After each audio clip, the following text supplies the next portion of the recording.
magicians come to my lectures, they come gunning for me, and they go, I read something in one of your books. I don't think any human being that wasn't mated with an octopus could possibly do this particular routine, Mr. Smarty Pants. And I go, hey, were you playing with crazy glue earlier? Why is your lip stuck to your other side of your face, freak boy? This has a couple of really bizarre moves in it, but this is the kind of stuff I come up with. I'm a bit of a freak. Okay, first one. Let's look at the sideways for the first move here. This is the side. Now, I want to make it look like I take the coin and they hear it enter this coin. So what I do is I do a false transfer.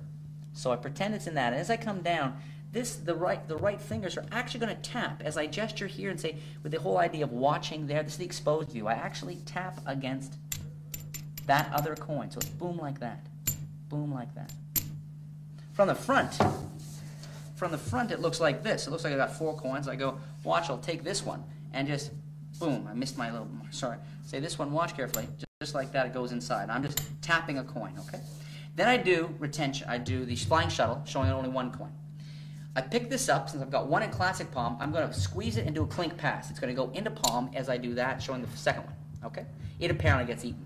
This third one is a variation on the strike vanish. This is really weird. I'm going to chuck that coin in to hit those other 2 coins as I go down. So it ends up in there against the other 2 coins, okay? That's what I'm doing. But I combine it so it's like this. 1, 2, 3. It's a really visual, cool move. They've seen 3 coins, one by one, get consumed into 1. Now I just take them out using some pretty traditional moves we've already talked about. I do a shuttle pass, keeping that coin there and introducing this one. Put the 2 together, give a shake, showing 2 coins. Put 1 on the table. Now I can do another shuttle pass if I want, or a slick splits move, like that, as we've already taught. Second one. Oh, actually, I apologize. The move I use for you guys, it's a little like jazz, is this weird production where you let a coin fall onto fingertip rest. So my position is this. 2 coins ostensibly held between thumb and finger. This third one on the fingertip rest is ready. And as I go 1, 2, on 3 I let this coin fall and the other 2 brush against it. From the front it looks like this. 1, 2. Let me get that for you. From the front it looks like 1, 2, 3. You want to make sure it's more of a downward action. 1, 2, 3. You fall that coin. Thanks, brother. Perfect. So that's the third one. You rock. And the last one, you can do either slick splits like that, or if you want to produce it in an unusual way, classic palm, you can simply say, oh, Jesus, I feel it in my veins. Oh, God, can you feel, oh, God, Jesus, look at that. He's the hollow man. Jesus loves me, yes, I know, for I read it in the National Enquirer. I didn't know I was not alone. I thought there was just a man in here with me. Here's the real deal. It looks like a solid object. This is an old idea. This is a very old idea. What I've done is I've taken it and been able to find a way to get in and out of it in a really flowing fashion. What you want to make it look like is you want to make it look like you have an American half dollar, okay? And it's supposed to look like you take the coin, put it in the hand, and the coin disappears. But we know better. We know the coin has truly vanished. If I want to bring it back, I just give it a shake like that and it comes right back. In fact, I can take it, crumple it, make it tiny, but then I can grab it and make it come back. Now, let's break down those 2 sequences, because they're the real deal. That's real magic. First sequence is an old idea. The coin is apparently put in the hand, but what I do is I balance it on my right thumb. The 2 right fingers go into the hand, this comes around, and I deposit the coin in the back of my hand behind my watch. Coming away, the right hand in the old door key, it's over there, it's over there. Open this hand, open that hand. Now, from the front, it looks like this. Looks like apparently I just put the coin in my hand, show it empty, show it empty. Now, how do you get it off the hand? That's always been the problem. After working on it for a long time, I discovered that when you do this trick for 2 or 3 people, what they do is they go from the empty left hand, they look at your right hand, they go back to the empty left hand, and they look you up in the eyes as if you're a bastard. The moment they look up into my eyes, I simply tip the coin off the back of the hand onto my palm. Then I immediately tip it back into the hand, back and forth. It's a kind of cover action. They see the coin apparently disappear. I say, no, it's really gone. But don't worry, I can bring it back if I want. And they get a sense that the coin has vanished and appeared in a pocket in the middle of the space. So that's the first sequence, okay? The Messiah vanish.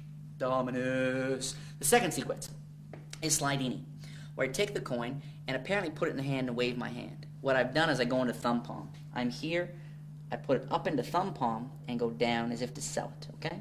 So I'm around from the front, it's up, down, wave, and it's gone. Now, when I move forward to my spot in space, I'm actually going to drop the coin off on the fingertips. I drop them off on the fingertips, move forward and make a plucking action in the air, come back. But the key is from the front, it's got to look like real magic. It's got to look like you put it in the hand. Find your spot in space with your eyes. Find that spot. Then move forward to it, showing the hand empty. Then come back and show the coin. Incomplete. Complete performance speed. It is, I have a coin, it looks thawed. This ain't no thawed coin. This coin's about as thawed as your mother's commitment is to your husband. I believe your mother, I saw her, she took off the ring, she was in a motel the other day. She was doing that. Hear that dog? He senses doggy style, don't be rude. He senses, oh yeah, don't be rude, says the freak boy. Watch, take a coin, give it a little squeeze. Boo! That coin's gone like that. If I give it a shake like that, I can bring it back. It's not solid though. If I shake it, it'll disappear, and then I can bring it back like that. The coin will come back. It vanish and appear in midair. The truth, you couldn't handle the truth.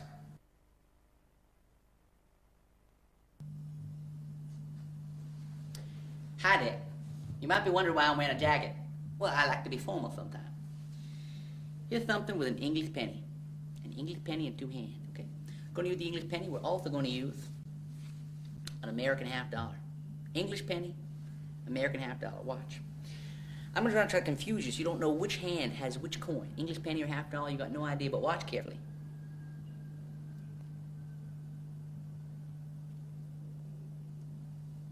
They gone. They really gone. All right. Now this is sort of a cool ditch I came up with years ago. Vanishing stuff into this handkerchief pocket is certainly not new. Doing an undercover of an apparent puzzle where they have to figure out which is which has a real nice misdirection. That's really my addition to this sort of chapter, coin magic. I'm using copper silver coin, okay? So I just reach in my pocket, show a silver coin, apparently take it, retention pass it, okay?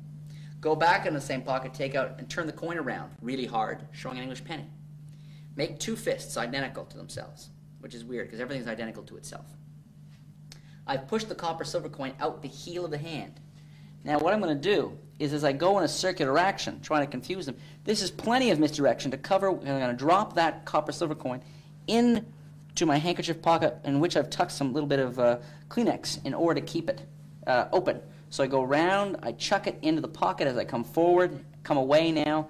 I really milk this moment because this is about as clean and magic as you can get, okay? Now, if you want a little addition, if you're working in a restaurant, grab a couple of the restaurant mints. Have one finger palmed here, the other in your pocket. Now all you do is you come out and say, here's something with a $half. Apparently put it in the hand. Still there's actually a restaurant mint just in there. You've done a retention pass. Go into your pocket, finger palm the other restaurant mint, show the other side of the coin. Work this to the heel of your hand. So you've got two mints, mint in each hand, copper, silver coin. You say, I'm going to give you a chance. You've got to choose which is the copper, which is the silver. They're not sure, and you say, well, actually, you're wrong, whatever you guess, but there is a consolation prize. Turn your hands over and show two little restaurant mints. Give them to that, and quickly run to the management and say that someone kicked you in a very private place, and you demand compensation.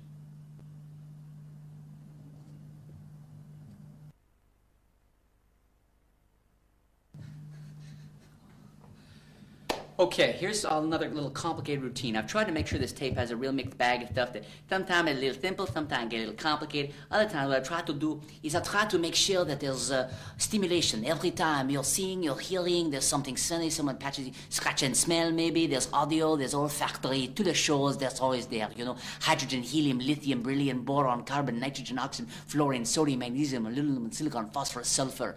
I do that from time to time, you know, periodically. Anyway. Here's a weird thing. You're going to have to learn the pointing transfer. This is a move I came up with Richard Sanders many years ago. Pointing transfer. The Tenkai pennies routine originally required that you would slide the coins across the hand. As you dropped off the coin, you would slide it. What we came up with is an idea where you tap this coin, make a fist, and the coin is now kept up near the first phalange, the first rutabaga of the finger. Now, as this hand pivots out, I'm going to turn over in slow motion, Drop it off under cover of pointing, hence the pointing transfer. Note, left thumb is not involved. Left thumb does not get involved. What this allows me to do is say, hey, there's a coin there, and there's a coin there. Let's show you again. Performance speed. There's a coin there, there's a coin there. All right? Now, the other move I want to show you before I show you the full Mexican jumping coins routine is this idea again of Richard Sanders, where I can tap here if I want, but if I happen to drop a coin on top, I can tap those 2 coins with my empty fingers, and it sounds like I've got a third coin in play. Okay? They think there's a third coin here. It really sells that. Now, let's look at the full routine. And remember, we're going to use the Himber count, the Himber Sankey thing, the 2 for 3 count, okay, to begin. But watch, this is a routine that uses only 2 coins, but it looks like you're using 3. So you're actually 1 behind for the whole trick. Here's the performance. Got something with some coins here. Actually, I'm going to use 1, 2, 3 American half dollars. Watch the 3 coins jump from one hand to another. Just like that. See? Just like that.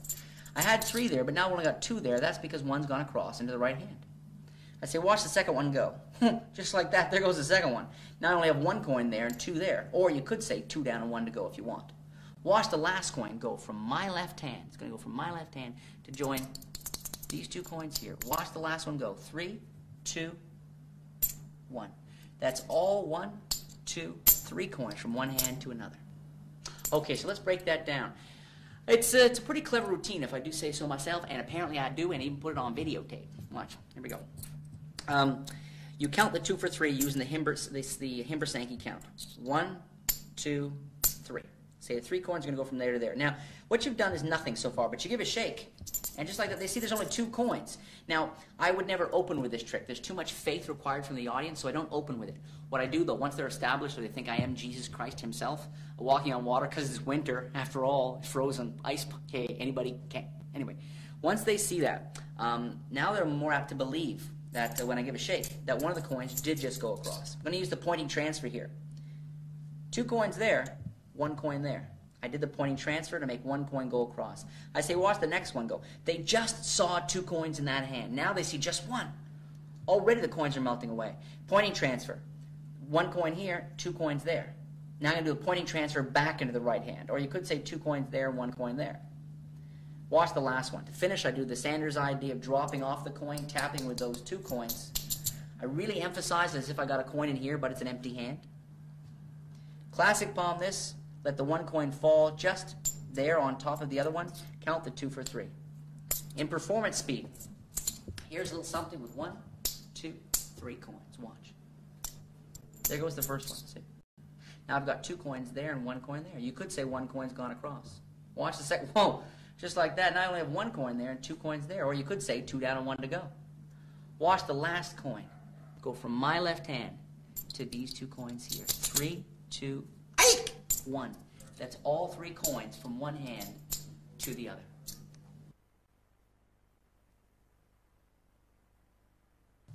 Woo!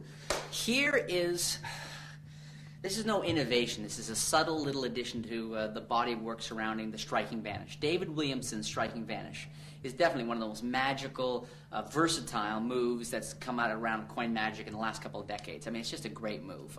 In David's hand, it looks amazing. I mean, when David does the move, I think it looks astonishing. In everybody else's hands, including myself, I mean, everybody else is a mere mortal apart from David. In my hands, too, it doesn't look very good. Let me show you why I think it doesn't look good.